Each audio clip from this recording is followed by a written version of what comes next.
secuencia, ¿no? La primera característica de los lípidos las he dado en esta primera vista que les he traído a colación. Compuestos insolubles en agua, por una sencilla razón, son hidrofóbicos por una sencilla razón. Estos compuestos tienen una cantidad grande de carbonos e hidrógenos, entonces la polaridad o lo que sea potencialmente polar es un poco difícil. Entonces la gran mayoría pues tiene como característica que son insolubles en agua. Por ejemplo, el colesterol, insoluble en agua, pero tiene un grupo alcohol, un OH, y eso le da cierta característica para poder ubicarse en determinado lugar de la membrana, ¿no? O sea, la presencia de un grupo alcohol ya le da cierta posibilidad para reacciones y también para la solubilidad. Pero en general decimos son insolubles en el agua. Solubles en solventes orgánicos, ahí sí, porque son apolares, ¿no? Les he traído un dato, el cloroformo, bastante conocido por ustedes, el éter y el benceno, ¿no es cierto? ¿Qué significa el término compuestos muy reducidos? Significa que en su composición química abundan los carbonos e hidrógenos. Gran cantidad de hidrógeno en su composición química, muy reducida. Si son compuestos muy reducidos, significa que al ser oxidados van a liberar mayor cantidad de energía que un carbohidrato que está más oxidado, comparándolo con un líquido. Si el líquido es más reducido, quiere decir que tiene más posibilidades de que se libere una cantidad grande de energía si lo comparas con un carbohidrato. Si a un carbohidrato le sacas 4 kilocalorías por gramo, acá les puedes extraer 9 kilocalorías por gramo. Compuestos muy reducidos. Como vamos a ver alguna fórmula, te voy a hacer recordar eso, por supuesto, ¿no? Además de carbono, hidrógeno, oxígeno, que es lo característico, pueden presentar azufre, fósforo, nitrógeno también, ¿no? Este esquemita me da la idea de que los lípidos tienden a juntarse entre sí porque son hidrofóbicos. Se juntan entre sí porque son hidrofóbicos. Para alejarse del agua, se juntan entre sí. Eso lo vimos también, me acuerdo, en los restos de aminoácidos hidrofóbicos o alifáticos, que al alejarse del agua tienden a juntarse, a unirse. Y es una forma también de representar un enlace débil como una atracción, ¿no? El primer término energética yo creo que lo comprendes bien, 9 kilocalorías por gramo. Pero yo te hago una pregunta. ¿Cómo se llega a este cálculo? Que yo diría acá tendríamos que poner aproximadamente 9 kilocalorías por gramo, ¿no? Es como si carbohidrato, 4, lo hemos redondeado. Pero ¿tú te acuerdas cómo se calculaba? ¿Cómo salía este término de 9 o de 4 para carbohidratos? O de 4 para aminoácidos. ¿Te acuerdas qué operación hacíamos? ¿Qué datos necesitábamos? A ver, recuerdo. Ya, por ahí, como dice tibio. Por ahí está. ¿Algo más? Constante de equilibrio. ¿De acuerdo? La energía libre, claro, está mejor eso. Para llegar a eso está energía libre ¿de qué? De los lípidos, de unos lípidos como representante. Pero tiene que decir, ¿no? El delta G de la oxidación completa del lípido que vamos a estudiar, por ejemplo, un ácido graso. Si me dan tantas calorías, ¿qué hago? Eso es muy bien, el peso molecular es indispensable. Entonces hago una simple división y me da aproximadamente este valor, 9,3, 9,4, 8,7, 8,8, que se redondeó en 9 obviamente, ¿no? Pero es una cantidad grande si lo comparas con los carbohidratos que tienen 4, ¿no? Bien. Los ácidos grasos de cadena larga se almacenan bajo forma de triacilglicerol. Ahora vamos a ver qué es un triacilglicerol. Comúnmente nosotros utilizamos el término triglicéridos, también diglicéridos, monoglicéridos. Pero el nombre es triacilglicerol, el nombre químico en verdad. Una función estructural. Los fosfolípidos, también llamados fosfolicéridos, y el fingolípido tiene gran importancia a nivel de cubierta, a nivel de membrana, ¿no? Entonces a eso le llamamos una función netamente estructural. Informativa, las hormonas, por ejemplo, de tipo esteroides, que atraviesan la membrana. Estas hormonas atraviesan la membrana y van a tener un receptor que a su vez va a incidir hacia el núcleo para despertar, entre comillas, despertar al ADN y se forme una proteína determinada, ¿no? Segundo mensajero lo conocimos ya, el diacilglicerol, por acción de una fosfolipasa, ¿te acuerdas, no? El diacilglicerol y también el inositol trifosfato o inositol fosfato, como se le llama, que también tiene gran importancia como segundo mensajero, ¿no? Y como el AMP cíclico es un segundo mensajero, acá también tienes como dato otro segundo mensajero que tiene gran importancia para la liberación de calcio que se almacena a nivel del retículo endoplasmático, ¿no? Prostaglandinas con acción hormonal de gran importancia también, ¿no? Acá tenemos justamente la hormona de tipo esteroideo que puede atravesar la membrana. Hay un receptor, ¿no? Del citoplasma, atraviesa fácilmente, llega al núcleo y puede dirigir, ¿no?, la transcripción para que se forme un ARN mensajero y a su vez permita la síntesis de una determinada proteína, ¿no? Entonces acá viene un mensaje y se cumple el mensaje, ¿no? Viene el mensaje y se cumple el mensaje. Acá también hay varias, ¿no? Acá tienes un factor de crecimiento nervioso importante que va a estimular la esfingomilenasa, la va a activar, que a su vez actúa sobre ceramia y te va a dar la actividad que te voy a preguntar ahora de una proteinquinasa, que yo te mencioné. Una proteinquinasa es muy importante, por ejemplo, ¿en qué te enseñé proteinquinasa? Para el glucógeno, por ejemplo, ¿no? Que a su vez va a estimular una fosforilasa quinasa siguiendo una cadena, ¿no? Mira, ¿no? En realidad es así, ¿no? O una fosfatasa, de gran importancia la fosfatasa, que también te mencioné las fosfatasas cuando hablé, ¿no?, de glucógeno justamente, ¿no? Acá también tenemos la posibilidad de las interleuquinas, que son proteínas pequeñas con una actividad tremenda, especialmente a nivel del control celular, proceso de inflamación, etcétera, ¿no? ¿Cómo puede incidir? Y todos son fosfolípidos, ¿no? La activación de estas fosfolipasas permite lo que acabamos de ver en la lámina anterior, el inositol trifosfato, el diacilglicerol, fíjate acá lo tienes, ¿no? Y relacionado con el calcio, la liberación de ese calcio que está almacenado en el retículo endoplasmático, ¿no? En fin, las proteinquinasas también, nuevamente, ¿no?, que hemos estado hablando, ¿no? Los signos de inflamación que podemos nosotros considerar acá para la activación y el metabolismo del ácido araquidónico a través de dos enzimas claves que debemos tener en cuenta, eso no olvidarnos nunca en el metabolismo de lípidos, ¿no?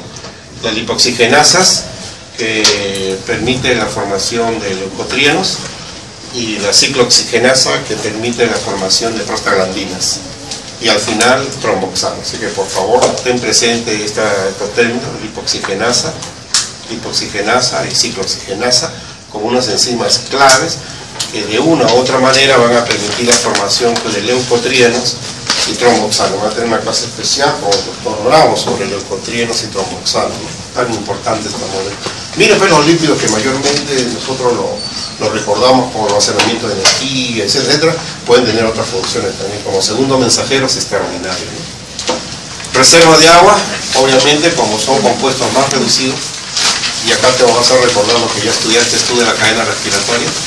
Al oxidarse aeróbicamente producen más agua. La pregunta es, ¿cómo se llama esa agua que se produce en la respiración? Agua metabólica, agua de la respiración se puede decir. ¿Y cómo se forma el agua? ¿Cómo se forma el agua de la respiración? Vamos a decir, en la cadena respiratoria. El oxígeno está al final de esa cadena. Y ese oxígeno recibe los electrones ¿de quién?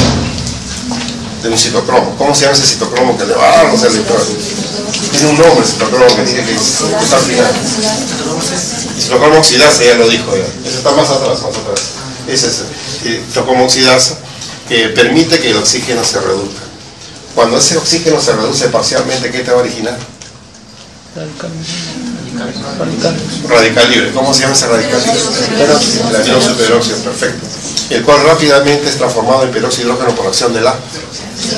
Muy bien. A ver, por acá. Muy bien, por acá. ¿Ya? Para todos claro.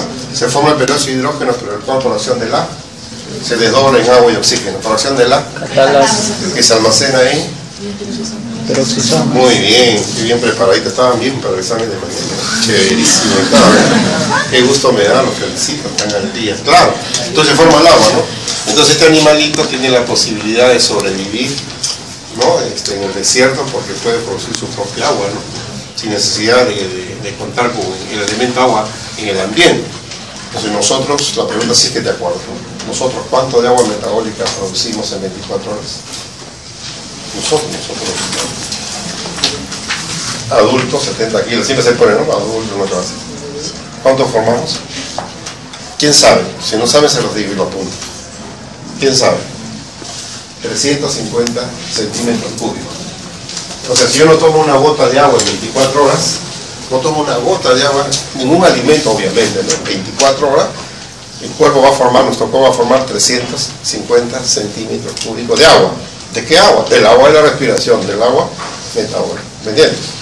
Por eso que cuando ustedes hacen el balance hídrico, van a decir, en la bebida tomamos tal cantidad de agua, con los alimentos tal cantidad de agua, más 350 es el promedio, 350 centímetros cúbicos de agua metabólica o agua de la respiración. Entonces yo creo que este esquemita ya se entiende por qué, ¿no? Estos animalitos pueden almacenar la joroba, lípidos que al ser oxidados va a proveer no solamente energía, sino agua para su sobrevivencia, ¿no? A ver si te acuerdas de esto, producción de calor, la grasa parda.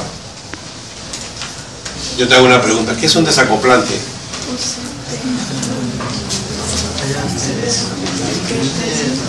¿Recuerdan la cadena respiratoria? Acá está el oxígeno, recibe agua. Se produce una gradiente de protones. La gradiente de protones al regresar a su sitio. Ajá. ¿Y el desacoplante qué hace?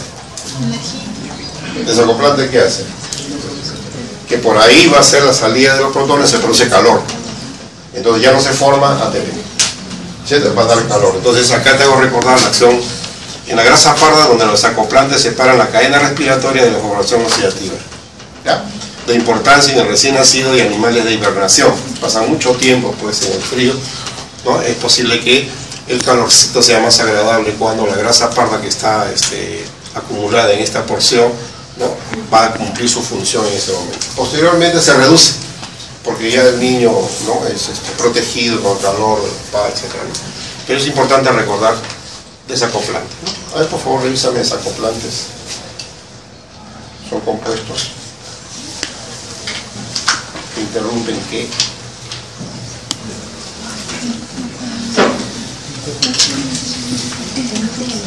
Ya te he dicho, en mi examen tiene que venir preguntas de ese tipo, de todas maneras.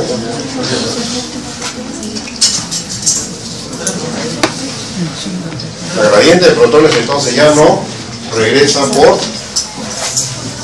claro, sino por la altura del desacoplante, y entonces se genera calor, no te olvides de eso. Y acá he puesto una clasificación bien sencillita, mira, bien simple, y simple dice, claro, porque hay unas clasificaciones un poquito complejas, y yo trato de hacerla lo más sencillito. Mira, acá le vamos a llamar simple cuando hay una estructura unitaria. Una unitaria, o es un ácido graso y se acabó el asunto. Por ejemplo, un triacilglicerol que tiene ácido graso y el glicerol que es un alcohol, eso le vamos a llamar complejo. Tiene dos o más componentes, ¿ya? Entonces, cuando nosotros hablamos de simple, estamos hablando de un ácido graso, por ejemplo, una prostaglandina, por ejemplo, un esteroide, ¿ya? No lo asocio con nada, esteroide solo, ¿no es cierto? ¿Ya? Entonces, ese para mí va a ser simple. Entonces, pero si juntamos dos o más, eso para mí va a ser complejo. Dos o más componentes diferenciados, uno de ellos por lo menos, con características del lípido. Triacilglicerol. En este caso, el lípido es el ácido graso, ¿no? El glicerol o glicerina es un alcohol.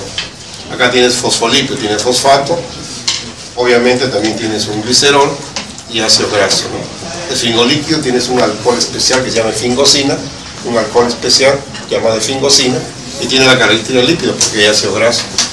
Las ceras también podrían incluirse dentro de los complejos. Acá tienes una manera de agrupar a estos compuestos.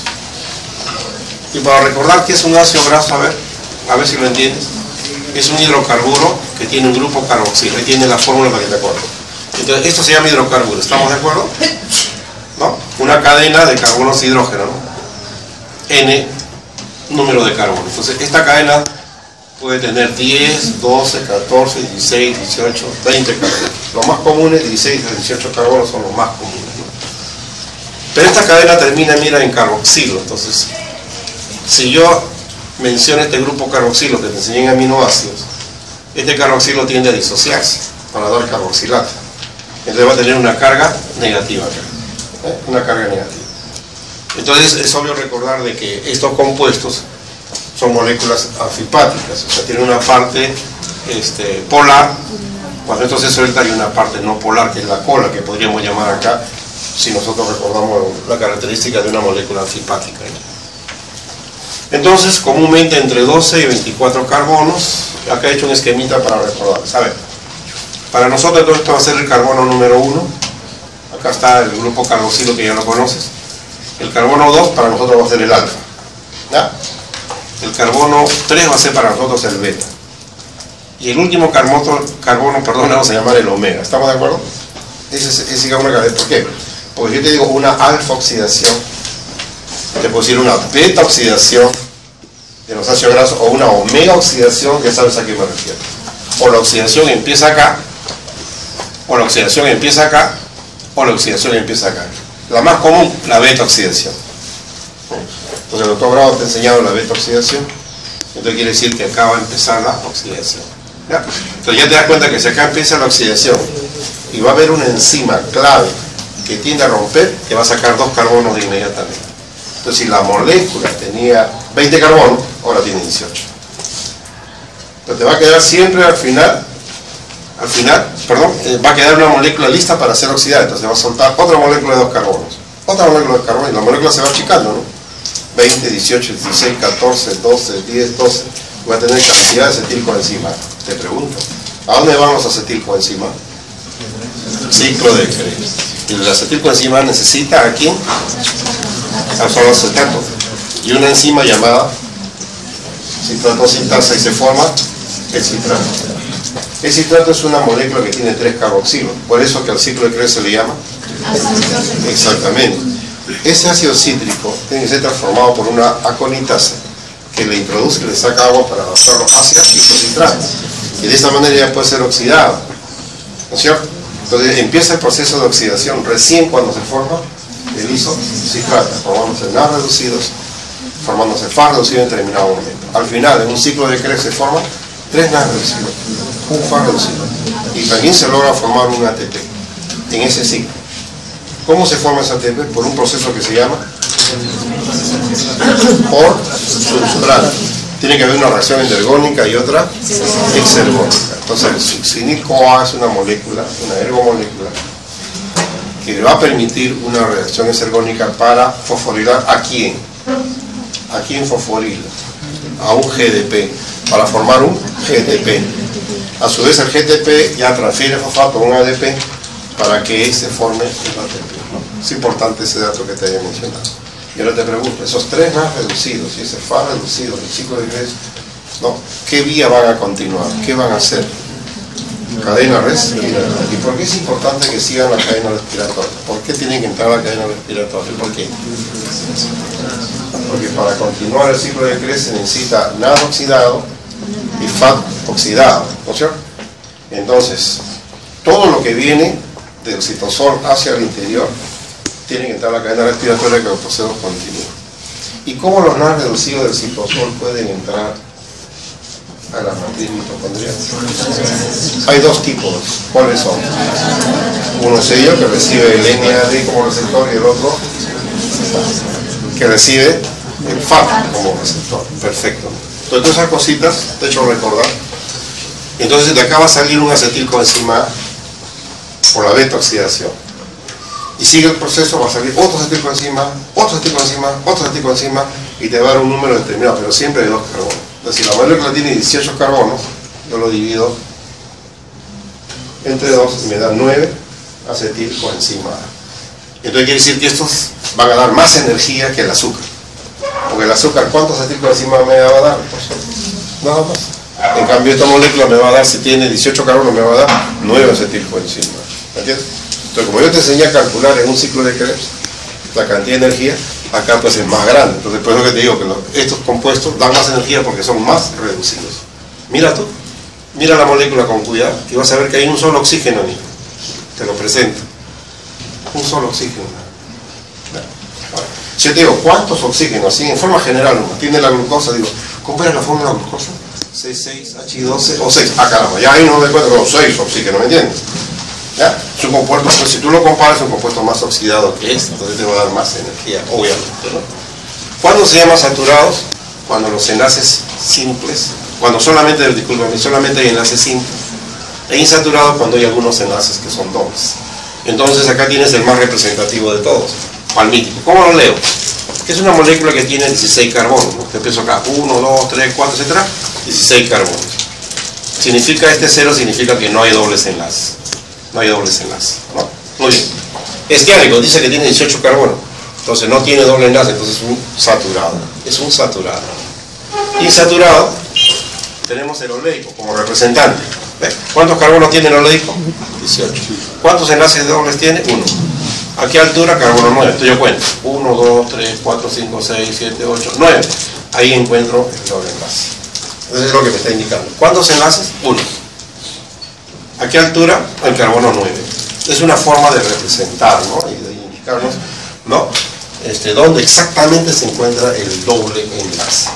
Entonces, cuando la molécula que estamos estudiando tiene dobles enlaces, hablamos que son insaturados o no saturados. Otra vez, como el esquemita ahora sí ya un poquito más claro, es un ácido graso saturado, mira, observa, todos son enlaces simples, ¿ok? Acá está el grupo carboxilo, obviamente, el grupo carboxilo, acá tenemos un enlace doble, ¿no? 1, 2, 3, 4, 5, 6, 7, 8, acá está el enlace doble, ¿no? Ahora yo voy a contar del otro lado, 1, 2, 3, 4, 5, 6, 7, 8, 9, entonces este es un omega 9. ¿Por qué omega? Porque omega es este, ¿te acuerdas? Omega es este, y este es el alfa, ¿no? Es el omega, entonces yo puedo llamar también de esa manera a esta molécula, si quiero darle un nombre, si parto yo del otro extremo, por supuesto, ¿no? Acá tienes la representación del doble enlace, mira, la cadena, el doble enlace, y la importancia que tiene por el doblez que va a marcar. Observa tú la figura que tiene, ¿ves? ¿Notas? Este es más rígido, este es menos rígido, por lo tanto, si este es menos rígido, esto debe de encontrarse en mayor abundancia en una membrana celular. Entonces la membrana celular tiene fosfolípidos. Entonces los fosfolípidos contienen ácidos grasos, pero de este tipo, que sean insaturados. Y son poliinsaturados, mejor todavía.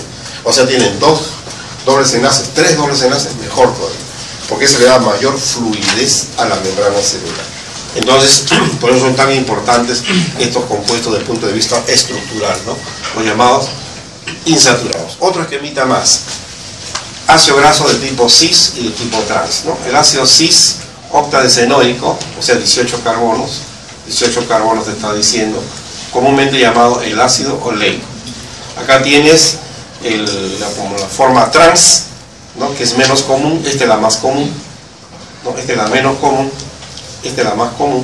Notamos entonces la forma en la cual se representa hacia un solo lado, mira lo que estoy señalando, hacia un solo lado, cis, y los hidrógenos, color azul del esquema, estas bolitas de color azul en el esquema, si se encuentran en sentido, mira, contrario, es trans. Mira, ahí está el azul acá y acá el azul. Acá en la misma posición, mira, azul y azul. Entonces el cis es lo más común, el trans es lo menos común y lo más peligroso, ¿no?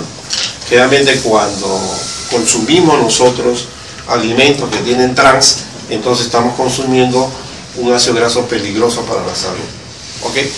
Entonces cuando nosotros compramos la margarina, debemos leer en el formato que diga pues libre de ácido graso trans. Entonces eso ya con más comodidad lo podemos consumir, ¿verdad?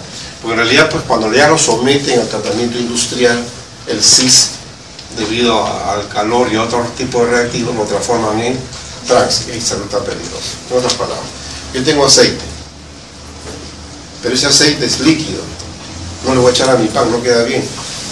Entonces nosotros lo vamos a someter industrialmente a trans, entonces lo transformamos a sólido y ya le echo al pan y resulta agradable echarle al pan, pero estoy consumiendo un alimento peligroso. Entonces, cuanto menos trans podamos consumir, mejor, en realidad, para la salud de nosotros. Recuerden que ya hemos hablado de una comida sana, evitar los ácidos grasos saturados, de lo posible, consumir los insaturados, que es lo más importante, como vamos a recordar ahora, ¿no? Los omega 3, omega 6, lo más importante. Pero lo más rico, ¿cuál es? Los saturados. Lo más agradable, ¿cuál es? Los saturados. Recuerda que cuando tú quieras comprar tu carne, la carne más rica, pues obviamente es la que tiene más grasa la carne. Entonces tú compras la carne de cerdo y compras la carne de vacuno, pero la carne de vacuno más rica es la que tiene más grasa. Entonces es una parrilla a todo dar, riquísima. En cambio la carne de cerdo, tú le sacas toda la grasa y es la carne más sana que puedes consumir, porque no tiene la cantidad de grasa que luego está metida en las fibras mismas. Pero uno es muy agradable, por supuesto. Los poliinsaturados, los ácidos grasos poliinsaturados. Acá tienes el ácido omega 3, el linoleico, mira tú, ¿no? Linolénico. Acá tienes el ácido linoleico, el omega 6. Entonces ahora sí ya tú puedes deducir fácilmente por qué se le dice omega, ¿no? 3, mira. Omega 6. Entonces, ¿de dónde contamos? De este lado de acá. Ahora sí ya está completamente claro, ¿no? El ácido linolénico, el ácido linolénico, el omega 3, omega 6 son muy importantes, ¿no? Observa tú cómo se quiebra cada molécula, cómo te ves, mira, cómo se quiebra la molécula, no es rígida, ¿eh? Es importante ese dato. Entonces, del linoleico, yo quisiera que tú recuerdes esto, por favor. ¿Cómo se interpreta esto? Aunque no tienes que aprender de memoria, solamente quiero que me lo interpretes. ¿Qué significa eso? 20 carbono, ¿no es cierto? 20 carbono, 4 enlaces dobles a la altura del carbono, 5, 8, 11 y 14, ¿no? Esa es la manera de poder reconocer lo que nos están diciendo ahí, ¿no? Entonces, el linoleico, que no lo podemos sintetizar nosotros, tenemos que consumir. Gracias al ácido linoleico se puede formar el ácido araquidónico, ¿no? 20 carbonos, pues se llama eicosanoide, ¿no? Eicosanoide, porque tiene 20 carbonos. Bueno, acá te he puesto unos datitos para que ya lo tengas presente, para que lo hagas tú con el doctor Bravo, la prostaglandina, ¿no? El precursor de prostaglandina, tromboxano, prostaciclina, compuestos tipo hormonas que influyen en la regulación de la presión arterial, la frecuencia cardíaca, dilatación vascular, respuesta inmunológica, ¿no? Entonces lo importante, ¿dónde lo encontramos? Porque este es algo que no lo podemos sintetizar, para nosotros es esencial, ¿no? Pescado, aceite de girasol, soya, en los huevos también, ¿no? Tenemos entonces una fuente alimenticia, ¿no? Linolénico. Linolénico omega 3, ¿no? Ya lo hemos visto cómo se representa. Acá simplemente yo quiero que veas sus grandes derivados, que acá no te puedes olvidar, así como te dije, subraya las 3 enzimas de la glucólisis, que ya te la aprendiste, y las 4 enzimas de la gluconeogénica, que me vas a decir ahorita, 1. Muy bien, así se empieza, 2. Perfecto, la tercera ya estamos más arriba, ya estamos saliendo, la fructosa disfosfatasa y la última, la glucosa disfosfatasa, que abunda en hígado, más no en músculo, y el hígado es el que provee de glucosa necesaria, por supuesto, al organismo, ¿no? No te olvides. Entonces, como yo te dije, aprendes, yo quisiera que te aprendas así, por favor, estos 3, estos 2 nombres, ¿no? El EPA y el DHA, ¿no? Comúnmente decimos el EPA, pero ya sabe que es el eicosapentenoico, el docosahexenoico, muy importante estos 2 datos, por favor, ¿no? Entonces, al consumir el omega 3, nosotros estamos con la posibilidad de formar estos compuestos de gran importancia para mantener la salud, ¿no? Así que debemos mantener un perfil lipídico adecuado, consumir esto es lo más sano que puede haber, ¿no? Abunda en aceite de pescado, ¿no? Me disminuye los triglicéridos, o sea, si yo consumo demasiado pan, demasiada harina, va a aumentar los triglicéridos, ¿no? Por las razones que le di una oportunidad y que te voy a hacer recordar ahora. Si existe demasiados ácidos cítricos, producto del ciclo de Krebs, pero en demasía, se detiene un poco el proceso. ¿Para qué? Para que el ácido cítrico pueda salir. Y el ácido cítrico, al salir, va a inhibir a una enzima de la vía glicolítica. ¿Cuál era?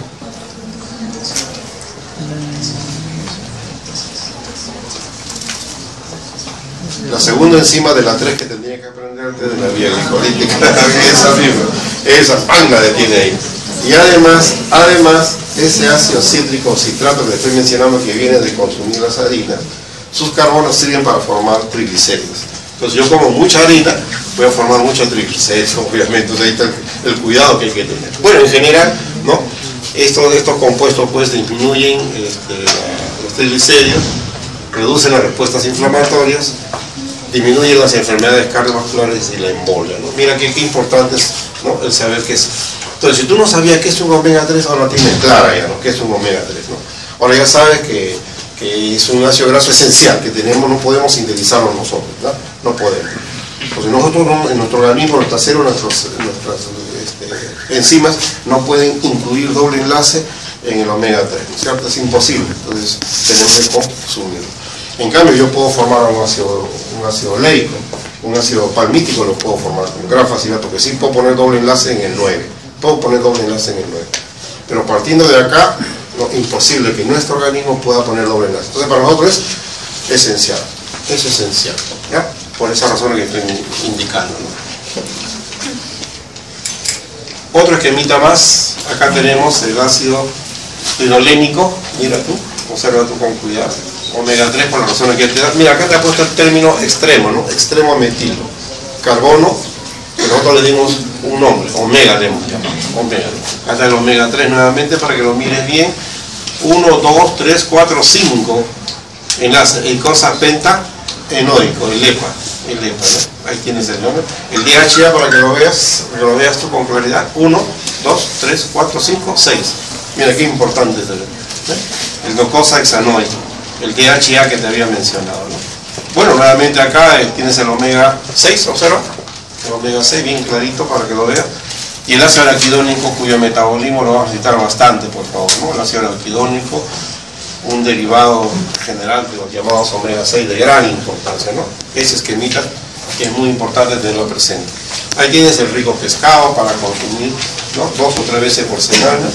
Las anchovetas, que no nos gustan tanto, pero que ahora está más común conseguir las anchovetas, tienen cantidad de omega 3, ¿no? En los huevos también, los granos, es decir, en los alimentos que nosotros llamamos alimentos sanos. ¿Qué más tenemos acá? Ah, mira este esquemita que te he traído para que recuerdes, ¿no? Un repasito. El omega 6 y omega 3 para el desarrollo del sistema nervioso central, qué importante, ¿no? Qué importante es esto, ¿no?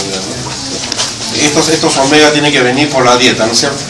Por la dieta, ¿no? Obviamente que si yo tengo por la dieta un omega 6, yo puedo formar ácido araquidónico, puedo realizar una biosíntesis de ácido araquidónico, pero si yo no consumo, entonces tengo un problema, ¿no es cierto? Entonces, por suerte que hay una reserva, ¿no? Tenemos una reserva. ¿Cuál es la reserva? Las membranas celulares. Entonces, si no viene por el alimento, pues entonces vamos a formar un ácido araquidónico sacándole, ¿no?, de las membranas celulares.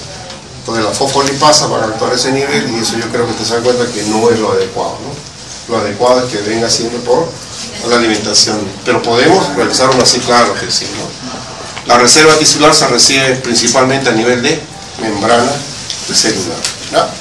Entonces, pues, obviamente que hay la posibilidad de conseguirlo, y eso va a favorecer, acá hemos puesto el tercer trimestre de gestación, el periodo de lactancia, por supuesto, también, ¿no? La sinaptogénesis, tan importante, la mielinización, mira tú, ¿no? Entonces, cuando se va a mielinizar los axones, entonces la transmisión es mucho más, y la transmisión nerviosa es mucho más rápida y adecuada. Por eso que se dan cuenta, pues, que ustedes, alguno de ustedes que va a ser neonatólogo y uno de ustedes que va a ser pediatra, tienen que ver las reacciones del recién nacido y al mes, ¿no? Entonces, la capacidad que tiene de doblar el piececito así o no, el cuellito, las manos, etc. Entonces, están viendo cómo está desarrollando la sinaptogénesis y la mielinización. Entonces, si hay la adecuada provisión con la leche materna, el alimento que le da de estos omega, entonces ese niño, ya estamos en lactancia, estoy hablando de la lactancia, entonces va a permitir un desarrollo, pues, adecuadísimo del sistema nervioso central. Ahí tienes un esquemita para aclararlo. Esto lo saqué de una revista chilena de pediatría muy importante, ¿no? Me parece que es bastante informativo. Yo creo que nunca te vas a olvidar con este esquemita estos términos, ¿no? Este ya lo conoces, ¿no? Docosahexanoico, el ácido araquidónico, te he dicho ahí que tenerlo presente, ¿no? Yo creo que ya te diste cuenta, ¿no? Ah, y además para el desarrollo visual de la misma manera, ¿no? Mira tú, acá te he puesto un esquemita, ¿no? Las neuronas ganglionares, el nervio óptico, favorece la visión. Qué importancia, mira, otra vez, acá tienes, mira, el ácido araquidónico, el DHA, para la transducción químico-eléctrica. Mira qué importancia tiene esto, ¿no? ¿Dónde lo estamos ubicando? Algo que lo habíamos escuchado de omega, que son importantes. Mira, pero acá le hemos graficado exactamente dónde tiene ¿no? Su importancia es clave, pues, ¿no? Obviamente. Y recuerden, pues, que si nos falta en la alimentación, tenemos que conseguirlo de la reserva. Y la reserva se dice en las membranas celulares, lo cual no es lo adecuado. Solamente una emergencia podría ser. Acá nuevamente, mira, aporte de omega 3 en la etapa gestacional y lactancia. Es un resumen de los anteriores. Mira, nuevamente nuestros ácidos grasos tan importantes que estamos mencionando. Acá otra vez lo dice, precursores, o sea, la biocinte que ya hemos hablado, los preformados, las reservas tisulares. Ahí tienes una fuente, ¿no? Acá está la madre, transporte placentario, el feto, por fin recién nacido se le dio lo necesario. La madre a través de la lactancia, ¿no? Y alguna fórmula que tiene lo necesario, pero no lo adecuado, lo mejor es la lactancia, salvo porque la madre por alguna razón no pueda lactar a su pequeño, pero esto es lo importantísimo para que pueda haber un desarrollo normal, se reduce la morbilidad, la mortalidad, ¿no? Por razones que estamos dándole, por supuesto. Omega 3, omega 6, ya saben ustedes ahora sí. Entonces cuando hablan de metabolismo de estos compuestos ya tienen una base, ¿no? Eso es lo que yo quería darles, una base, ¿ya? Ahora, este es el compuesto que yo quiero que lo recuerdes, así como el almidón en plantas, el glucógeno en animales, ¿no? En general, gran reserva energética, ¿no? Para todos, el acilglicerol.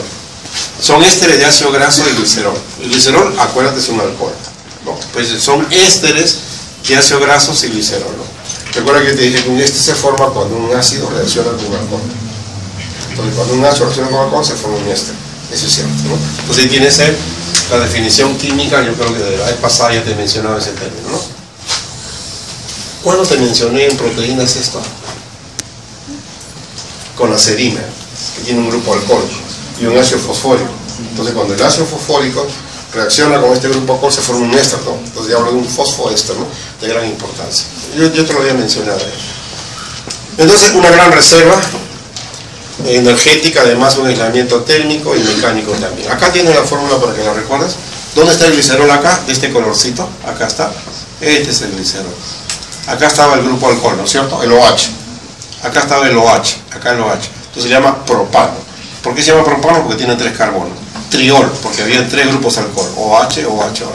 Entonces acá entró un ácido graso, se formó un enlace éster. Acá tienes un enlace éster. El otro ácido graso reaccionó acá, otro enlace éster. Y otro enlace éster. Entonces cuando 3 ácidos grasos reaccionan con un glicerol, se forma el diacilglicerol y 3 moléculas de agua que se liberan.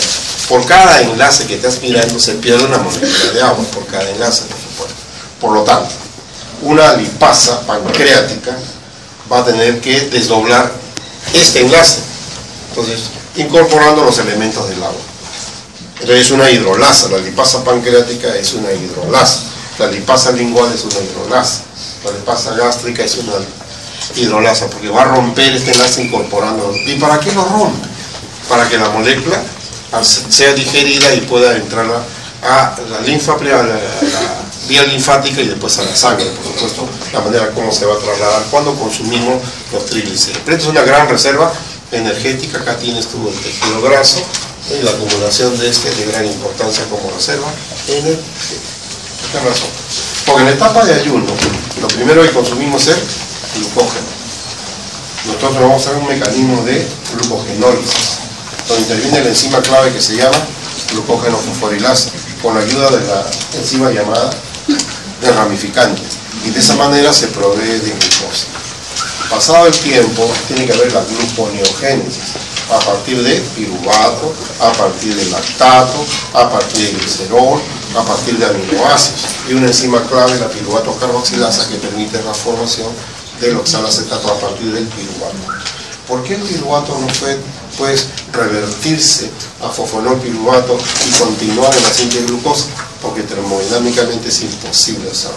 ¿Qué se necesita? 2 enzimas para que se voltee esa flechita que habíamos indicado en esa oportunidad. Se necesita la piruvato carboxilasa y la fosfonolpiruvato carboxilinasa, y de esa manera ya es posible formar glucosa. ¿Cómo se llama ese proceso? Ese es el inicio de la gluconeogénesis. ¿En qué tejido se realiza eso? En el corazón, en la arteria, ¿Dónde se realiza? En el hígado, fundamentalmente, y también en el riñón, ¿no? Entonces el riñón, a partir del glicerol, te puede formar con gran facilidad glucosa también, ¿no? Entonces cuando estamos en etapa de ayuno, luego viene a utilizarse esta reserva también. Estas reservas son los glicéridos. Entonces, una lipasa va a romper esto para que este ácido graso se suelte y ese ácido graso llega a los tejidos que necesitan energía, puesto que no está llegando el alimento, ¿no? Ya se acabó el glucógeno, la vía gluconeogénico para el cerebro, pero necesitamos energía que lo podemos sacar de acá. Este metabolismo se llama la beta-oxidación del ácido graso. La beta-oxidación del ácido graso es importantísimo en el momento de ayuno también, ¿no? Por supuesto. Otro grupo importantísimo de complejos que te he traído son los fosfolípidos, los fosfoglicéridos, ¿no? Son derivados de glicerol 3-fosfato, ¿no? En realidad, yo lo podría definir como un diacilglicerol que tiene un grupo fosfato fundamentalmente, ¿no? Y ese grupo fosfato, como tiene carga negativa, se puede unir a ese grupo fosfato, se pueden unir compuestos importantes como la colina, ¿no? Y se forma la lecitina o fosfatilcolina, ¿no? A ese grupo fosfato que te estoy mencionando puede unirse la etanolamina. Entonces se va a formar la cefalina o fosfatidiletoanolamina, ¿no? También se puede unir a ese grupo fosfato la serina y tiene fosfatilserina. Entonces hay una familia de fosfolípidos. Veamos acá la posibilidad, ¿no? Entonces acá tenemos los dos ácidos grasos. Tú estás mirando este dibujito y dime, esto de acá, obsérvalo con cuidado. Pero este de acá tiene un doblez, míralo, ¿no? Un doblez por el doble enlace, ¿no? Por el doble enlace. Entonces, si tuviera varios dobles enlaces, entonces la posibilidad es mayor de movilidad, ¿no? Entonces, este es un insaturado y acá tienes un saturado. Entonces, los fosfolípidos son compuestos que abundan en las membranas celulares. Químicamente es un diacilglicerol que contiene un fosfato. Es un diacilglicerol que contiene un fosfato. Este fosfato que estoy señalando en este momento tiene carga negativa y ahí reaccionan, varios compuestos pueden unirse, como la colina, por ejemplo. Acá tienes la colina que está pegado acá y tienes la fosfatidilcolina que está acá, también llamada lecitina, uno de los fosfolípidos que abundan en toda membrana celular, como la cefalina también, ¿no? Acá tienes entonces una representación. Un modelo que se acostumbra a hacer es este, ¿no? La cabeza hidrofílica, este es el extremo polar, ¿no? Y la cola hidrofóbica, acá tiene la cola hidrofóbica, es una manera de representar. Yo digo, una cabecita con set, y digo, esta es la parte polar y esta es la parte hidrofóbica, ¿no? Y en la parte polar es que puede interaccionar con compuestos polares, por supuesto, ¿no? Los fosfolípidos, también llamados fosfoglicéridos, ¿ya? Otro esquemita más para que tengan ya la idea completa. Acá está el ácido graso, mira, es un ácido graso, puede ser el estiálico. Acá tiene un ácido graso, puede ser un insaturado, por ejemplo, acá. Tranquilamente puede entrar con insaturado, un oleico. Acá tienes el fosfato y acá tienes, por ejemplo, una base nitrogenada que se une, ¿no? Para ver la variedad, ¿no? Acá tienes una representación de la lecitina, está la parte polar, que quiere decir la que tiene carga. Acá otro esquemita para aclarar, mira cómo ha entrado la colina a ese nivel, cómo ha formado enlace con fosfato. Y estos fosfolípidos de gran importancia que forman la bicapa de toda membrana celular, bicapa de fosfolípidos. En esta bicapa puedes notar tú que la parte polar está en la superficie, mira, superficie externa, por decir así, superficie interna, citosólica, por ejemplo, y las colas se ubican en esta porción. En esta porción también se ubica el colesterol. El colesterol se encuentra también entre los fosfolípidos para darle mayor fluidez a la membrana, ¿no? Entonces, colesterol y fosfolípidos pues son importantes en la membrana celular, ¿no? Con función estructural en realidad, ¿no? La fingosina es un alcohol, ¿no? Este fingosina es un alcohol muy importante, este derivado acá del fingolípido, porque abunda en algo que ya tú puedes imaginar, la mielina, ¿no? Qué tan importante es la mielina para la transmisión de un impulso nervioso, ¿no? Esa velocidad de transmisión es extraordinaria por la presencia de mielina. Si no hubiera mielina, entonces sería bien difícil la transmisión, ¿no? Entonces, en la esclerosis múltiple, por una enfermedad autoinmune, no se va a formar mielina, entonces eso es una enfermedad galopante, ¿no? Se pierde la capacidad de transmisión nerviosa, ¿no? Es terrible esa enfermedad. La esclerosis múltiple, las neuronas pues no puede formarse la mielina como un estuche que favorece la transmisión del impulso nervioso. Acá te digo un esquemita para recordar lo que estoy mencionando, ¿no? La vaina de mielina tan importante en la transmisión. Acá está la dendrita, el soma, el eje axón, el dendrón, para un recuerdo de lo que es la mielina. Entonces las fibras mielínicas de gran importancia, ¿no? Hemos visto y decir glicerol, ¿está bien? Glicerio. Hemos visto fosfolípidos y estamos viendo esteroides, otro grupito importante que también. Entonces, hay metabolismo para la síntesis de glicéridos, la degradación de triglicéridos. Hay un metabolismo especial que te voy a enseñar para los fosfolípidos y también para los esteroides, ¿no? Pues va a ser la biosíntesis del colesterol y va a ser la manera como se degrada el colesterol y la importancia de él. Entonces, químicamente, ¿qué es un esteroide? Cuyo representante del colesterol, acá está, químicamente. Los esteroides contienen un núcleo químico conocido como ciclopentano, peridrofenantreno. Acá lo tienes. Acá tienes el colesterol, acá está el ciclopentano, te lo estoy señalando. Ciclopentano. Acá está el fenantreno, acá está el fenantreno. Como este es el colesterol, acá tienes el grupo alcohol en esta posición. Acá tienes un grupo metil y otro grupo metil, ¿no? Metil acá y metil acá, ¿no? Este es un colesterol, por ejemplo, ¿no? Entonces acá tienes la definición: ciclopentano, peridrofenantreno. Metilado en carbono 10, que sería este, y carbono número 13, que sería este de acá, ¿no? Colesterol, un gran representante. En plantas se llama citosterol, en los hongos ergosterol, ¿no? Por supuesto. Acá tienes otra esquemita que te he traído, a ver, para que te ubiques. ¿Qué es esto? Este es un ciclopentano, este es un fenantreno, porque los anillos tienen esta posición. Si yo este anillo lo bajo acá, se llamaría antraceno, este es fenantreno. Dos anillos benceno en esta posición, el tercer benceno en esta posición, ¿no? Entonces la unión de esto me da el ciclopentano, fenantreno o ciclopentano peridro, fenantreno como también se le conoce, ¿no? Acá tienes al colesterol, nuevamente un representante clásico, un derivado del colesterol. Acá tienes una hormona femenina, progesterona, masculina, testosterona. O sea, a partir del colesterol se va a originar estas hormonas de carácter esteroideo, que también te lo mencioné acá, ¿no? Es un lípido que no tiene que ver nada con la energía. Es un lípido importante para otras cosas, estructural, porque en membrana, y va a originar, el colesterol va a originar pues, las hormonas sexuales, por ejemplo, ¿no? A partir de ahí se origina la vitamina D también, por supuesto. Y el colesterol, que tanto nosotros lo satanizamos, en realidad ya hemos dicho que es muy importante porque